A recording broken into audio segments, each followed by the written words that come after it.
That gunman died at the hospital this evening just a few hours after he was shot. Hello, everybody. I'm Heather Hayes. I'm Clarice Tinsley. There were two officers who opened fire in the Pleasant Grove neighborhood. And first on Fox 4, James Rose at the Dallas Police Department with the latest on the shooting investigation. James. Well, Clarice, it all started with a man walking down in the middle of the street with a long gun. Now, some neighbors saw that and called 911, and another man I talked to says he saw the same thing. It looked a little strange, but not alarming. Oh, he was raising Cain walking down the middle of the street.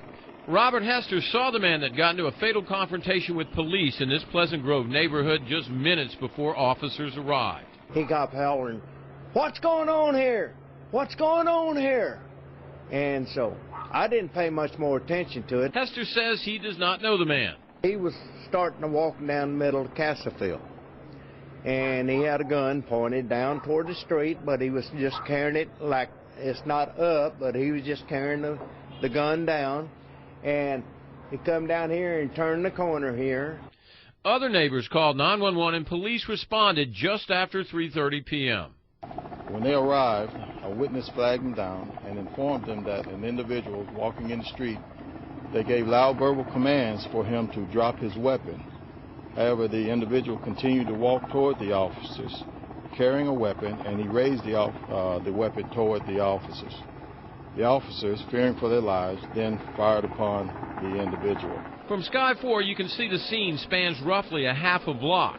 It's not clear if the gunman fired on the officers, but Sergeant Warren Mitchell says two officers fired and hit him multiple times.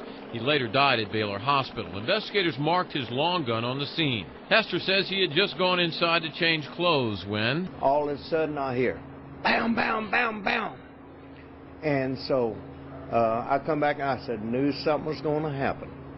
So I didn't know whether he was looking for somebody that maybe broke into his house or not. Do you know the guy?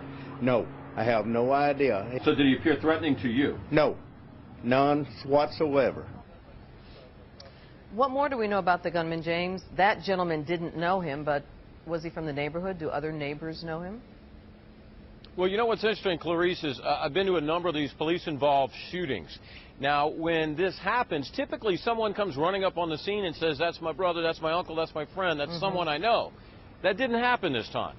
All of the neighbors I talked to said, we don't know who the guy is. Now, we do know he was walking through the neighborhood, and he did have a shotgun or a rifle. We don't know which. We just know it was a long gun.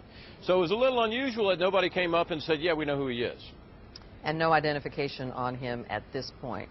Okay, what about Chief David? Well, what about Chief David Brown? Has he had any reaction to this?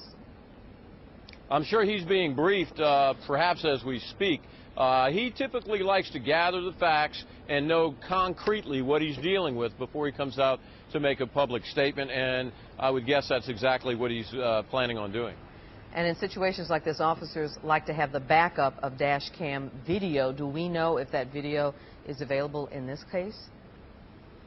You know, I don't know for sure, but it looked like there was dash cam in one of the vehicles that was parked in kind of a strange way in the street. It was kind of ajar in the street. And yeah, absolutely. I mean, these cops know these cameras are there to help them as well as protect the public. And if they did indeed have dash camera video, they'll very likely be using it to tell the story of what happened here. James Rose live at Dallas Police Headquarters. Thank you.